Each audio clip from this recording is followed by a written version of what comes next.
Evan hit me up and asked if I wanted to go to Sound and Fury, and I wasn't doing anything. And I told him, yeah, because it was just day 3, and all the bands I wanted to see were playing. Punch was playing, Loma was playing, Tiger's Jaw, Man Overboard. Who else? Such Gold, Transit.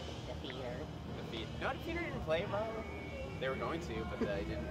And then Tiger's Jaw was gonna play. It was like 10 bands, and like I don't really like beatdown hardcore, but all those bands would play thumbs down. So on the 24th, I had been at my parents' house in Marin, and I drove back to Marin that night and got on BART and went to Evan's house and slept at his dad's house in his like little room, and woke up at like 6 in the morning. We drove all the way down to Santa Barbara, and we get there, buy tickets, get in, see all our friends, see a bunch of really rad bands. When that backtrack, the whole like motorcycle pit, yeah, like that backtrack thing, like Evan and I were smoking a blunt with Man Overboard, and yeah, so like a guy drove in the pit on a motorcycle, and then like we didn't really understand what happened because we were just smoking, and then we saw a guy like throw a trash can through the window. So like we met up with Tyler, and then he was like, "Yo, dude, like somebody drove through the pit on a motorcycle." We were just like, "What the fuck?" He's like, "Yeah, I don't know how they got back to security, but like Sound and Fury's canceled." Like we went in, and they were like, "Sound and Fury's canceled. Everyone get the fuck out." So we were wondering what was gonna happen because Tiger's Jaw was gonna play next, and Loma didn't even play. So then we heard that Loma and Tiger's Jaw were going to play together at some house in Santa Barbara. But then it was decided that Tiger's Jaw was going to play another show with all the other bands like Defeater, Bane, Foundation, Backtrack, Brace War. Brace War. So we drove another like hour and a half to Oxnard, and the streets are like packed with kids. Like Lee from Trash Talk was there, like with a skateboard, and that was fucking ridiculous. And then like kids are like on the barricade or like the backyard, like the fence, on the roof and shit. And then we saw Tiger's Jaw play their first 3 songs on their self-titled record, and then we left because that was like all I really wanted to see. And then we drove back that night. And that was pretty wild. That was probably my favorite memory of Evan, just because I don't think that anyone would ever really go through like the great lengths to do that for someone. This is kind of out of nowhere too. And yeah, it sucks that he's gone. I miss him a lot. It's weird that he's not at the show because I honestly feel like he's gonna like pop out of nowhere. But I don't know. All the memories I have of him are pretty good. That's all I have to say. The last time I saw Evan, he actually gave Chris and I a ride down to Ventura. We went to Warped Tour together and hung out. Nathan came too. I don't know where he's at. And it was the first time I got to meet Nathan and hang out. And I don't really have I'm not a very good public speaker, but Evan is someone who meant a lot to me, and just as someone who I was an outcast. I'm still an outcast. I consider most of us in this room outcasts. I think Evan brought a lot of us together. Music brought a lot of us together, but Evan helped bring the music to us, so that's important, and he helped provide soundtracks for a lot of us. So I thought one of the things that really bummed me out is Evan believed in me a lot, and I think in my band as well. And on a lot of nights I was having a bad time, I would just give Evan a call, and he was always the one that would answer, you know, when any of my other friends weren't picking up or I couldn't get through to anyone else. Evan would be the one to return a phone call, and so I thought I would do him a service and play him a new song that he didn't get to hear. This song goes out to Evan.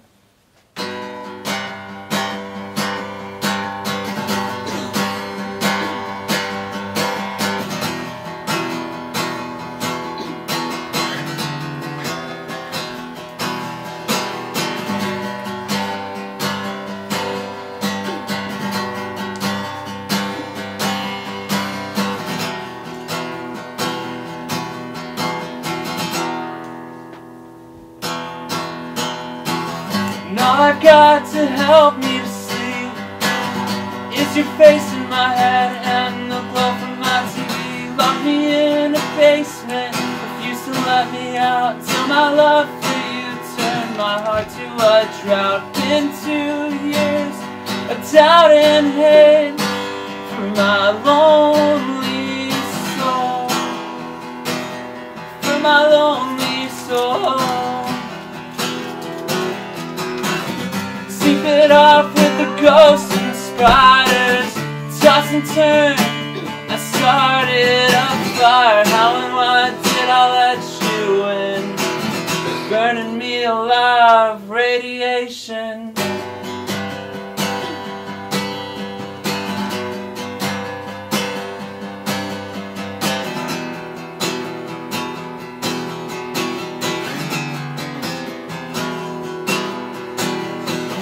Coming back on my worst days, dock the ship, drop the anchor, say your love is here to stay.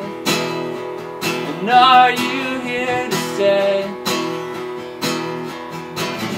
Take my skin and bones, take everything, take my heart, take my bleeding heart away from me, away from me.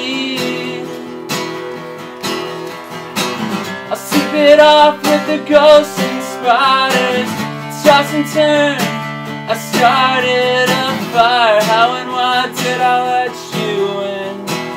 Burning me alive, radiation. I sleep it off with the ghosts and spiders, toss and turn, I started a fire. How and why did I let you in? Burning me alive, radiation.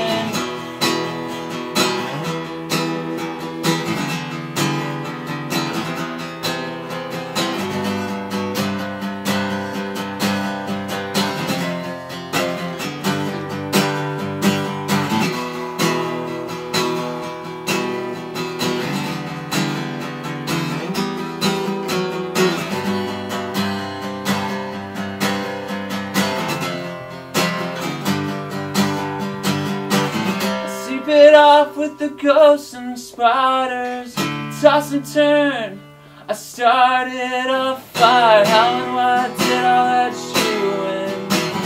Burning me alive, radiation. I sleep it off with the ghosts and spiders, I toss and turn, I started a fire. How and why did I let you in? Burning me alive, radiation.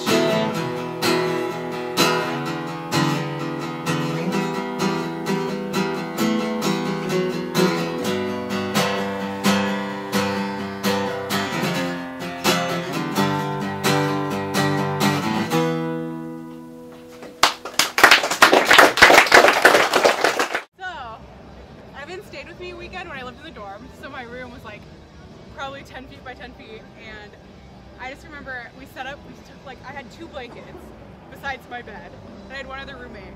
We like made our blankets on the floor, like made him a nice little bed, even though like there's concrete floor, and he like went to bed, everything was fine, and then I wake up in the middle of the night, he's sleeping at the bottom of my bed, like curled up in a ball, and I was like so uncomfortable the whole entire night. I was pushed up, and then he like ended up just like getting next to me. I was like pushed up against this like cement wall, and I was like freezing all night. Also, the same weekend, he would just like sing that Bedrock song, like, you know, like, oh, yeah. I can make you bedrock. Was this being like, song? No, this was, I think, I don't know, but I just remember like that song, and like every song ever just reminds me of him, because he was like the top 40 king, like, yeah. He like never wanted to admit it, but. And when he liked a song, it was like all you heard for a weekend. Yeah. Like New Year's Eve, all we heard was My Life Has Value. Yeah. Oh my God. Rising Stars. And like, I don't know. I just like thinking back on things, like he made me just like I have a story to tell for every time I was with him. I'd pick him up at his house in Livermore, and he would just be chopping wood in the backyard. Because Craig like really loves making fires, and his dad would like pay him to like chop all this wood. So that was really funny. He's like a lumberjack, part-time lumberjack. I don't really have a sad story either. It's actually a pretty funny story. I met Evan about 6 years ago, and I was pretty close to them. We texted each other all the time, and you know, like, there was times where I didn't talk to him for a few months or something, but like he'd come over or like I'd meet up with him, and it would just be like we really didn't even like spend any time apart and like hadn't like been distant or anything. But I don't know if you guys have seen that photo that he had on his Facebook with the Jonas Brothers. And like he texted it to me, and he was like, "Look who I fucking met." And, like, I was so excited about that. And that was my favorite thing about Evan, because he truly marched to the beat of his own drummer. You know, like he's a male. He like the Jonas Brothers. Like he legit like the Jonas Brothers. You know what I mean? And he didn't give a fuck that we made so much fun over him. And, like, that is really what I truly love about him, because he just didn't give a shit. And like, so there's actually a little backstory behind that Jonas Brothers photo. Like, he texted it to me, and then I texted him back. I said, "Cool photo. I'm about to Photoshop my face over yours." And I did that, and I texted him back, and he said, "Fuck you. You have no idea how hard it was to get that photo." And then so he tells me this story. So him and my friend Megan were, I think it was somewhere in Pomona, I think, where she lives right now, and they saw the Jonas Brothers, and then he somehow like snuck backstage or something like that, like he like, or they were passing through or something like that, and so he approaches them, and their big black security guard like pushes him back. "What the fuck are you doing?" He's like, "I need a photo. I'm a huge fan. I need a photo with them." And like, and then they were like legit like tossing him around, like, "Get the fuck back, get the fuck back." And Joe Jonas is like, "No, just let him out, just let him out." He pushes this. He told me he pushed the security guard. He was so like, "I gotta get this." He pushed the security guard aside and like talked that. That's why like he's like kind of like that photo he told me was taken very quickly. And, like, it's kind of like he's like kind of like pushed in like real quick, and then he said they just like he didn't get to talk to them or anything. He just like took the photo and then dipped out. But that was, I mean, I don't know. I just have so many funny memories of Evan. Like, it still hasn't sunken into me, and I mean, I know a lot of us are probably feeling that way, and just, I don't know. It's like, it's really touching that like he knew all of us, because I mean, I don't know a lot of people here. I do know some people here, but you know what I mean. We all knew Evan, because he just knew so many different people. It's just really cool to, you know, like get together and experience, like celebrate his life. So yeah, that's my story. My story about Evan, I want to tell the story of how I met Evan. And basically every time I saw Evan, we always met in the exact same way. And I picture like Forrest Gump and Bubba being stuck together in Vietnam, like their backs against each other. So the first time I met Evan was at a show, and I actually thought he was someone else. So I tapped on his back, and I found out that it wasn't the person, but he was like, "Oh, hey, what's up?" And so we had a conversation about music out of nowhere. We ended up liking the same bands, and then I don't know, we met on Facebook, and then started talking on Facebook. And then the next time I saw him, I was squished. Like I was at a concert, and I was like, kind of running around, and then I end up squished against somebody, and I look up, because he's way taller than me. I look up, and sure enough, it's Evan. I'm like, "Hey!" And he's like, "Hey!" Like, "Hey down there!" So, and that happened at 3 more concerts where I would just literally bump into him. Like, so every time that I saw Evan, and there's another time I was with Sam. Where did Sam go? You went inside. Okay, yeah. Well, I was with Sam, and I opened up the GMC because we were at a show, and it was at a house, and it was really cold outside, but it was kind of on the edge of the summer where it was still warm outside. So it was warm earlier, and then it got cold later, so we were all freezing by the end of the night. So I opened the door, and there's like 6 dudes in this van, just like crammed tight right next to each other. And so I fit right in the middle, like right next to Evan. So every time I was hanging out with Evan, I was literally smushed against him.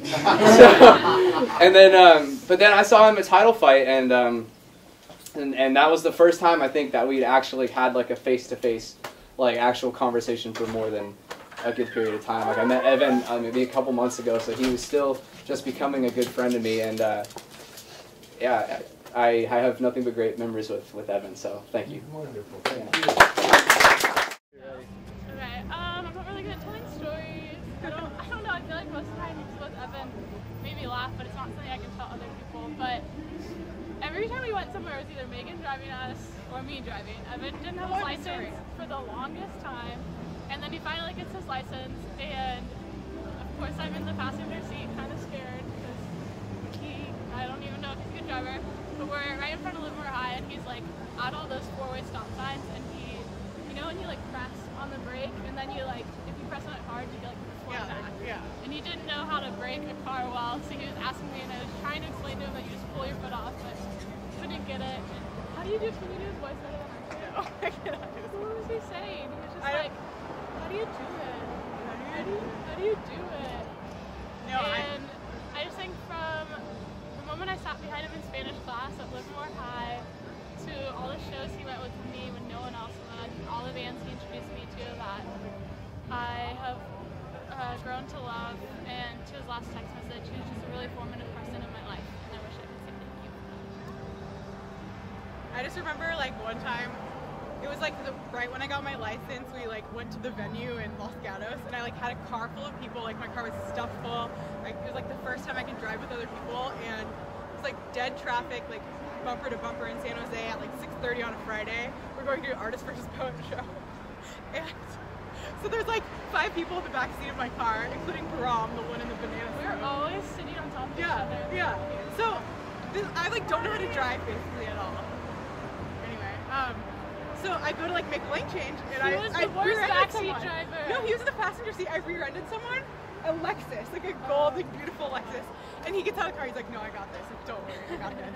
And he goes and he like talks to this guy. Like this guy's like so scary. I was like crying. Like I didn't know what to do. I was like, "Where's my insurance? Like what's registration?" And like I just remember, like I didn't know what he was doing. I was like sitting in the car crying, and he was like talking to this guy, and like. All I know is like we exchanged information. Like I finally got out of the car, we exchanged information. I thought for sure like my insurance would go up and everything, and then my dad called the guy the next morning. He's like, "No, it's totally fine. Don't worry about it." So I'm mad. I could be in debt because he's always so confident in everything he did, and he's really true to himself. And he wasn't scared of other people. Woo! I had one of those yerba mates I haven't eaten in a while. The fuck is that? JP, can we please just buy you a cheeseburger? It's a hippie drink. Okay. It is a hippie drink. It is. Okay. What are you eating? What the fuck? Pistachios. Oh, pistachios. Now they're All right. I'm hungry. I don't All right, go whenever you want. All right. So I was just explaining to Gina Goss about the last time. The last time I was here was for the American Scene CD release show, and I didn't really have anyone else to go with, and I had texted Evan earlier that day and asked him if he was going to come. He was like, "Yeah, for sure, I'm going to come." And so I came up here early so I could eat Herbivore. It's one of my favorite restaurants. And so I called Evan and told him that I would be showing up at the show around 5. So I show up, and he shows up about an hour later, and he has his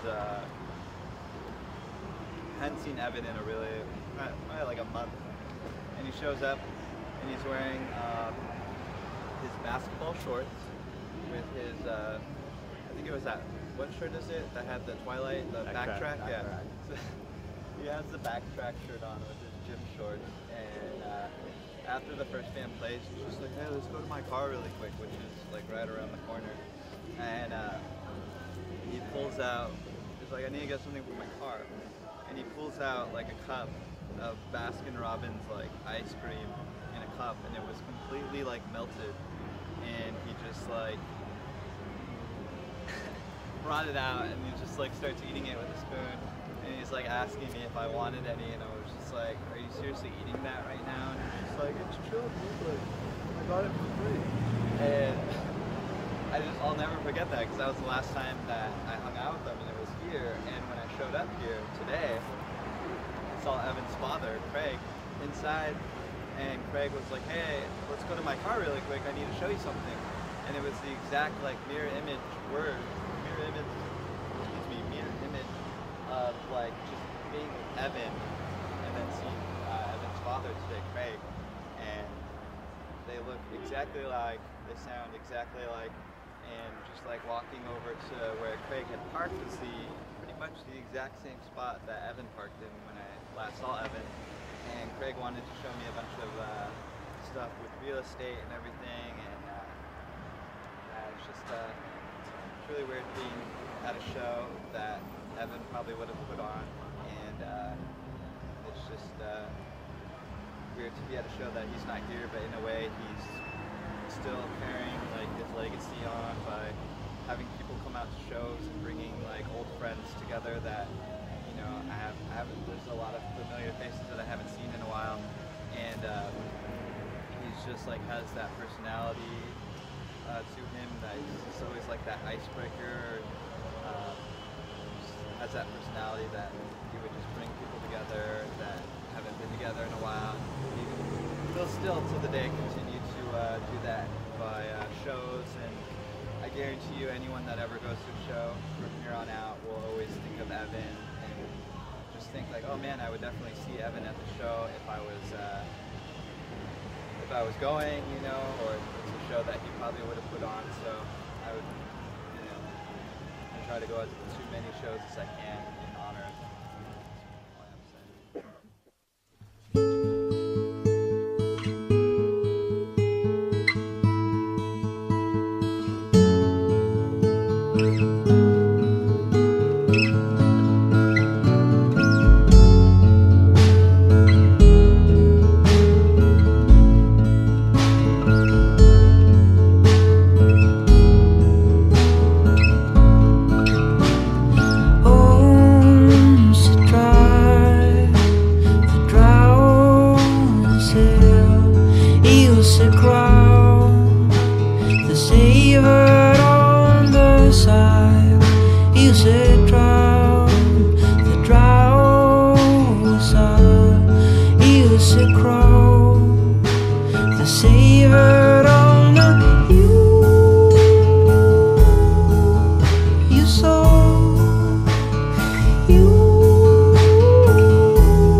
Said I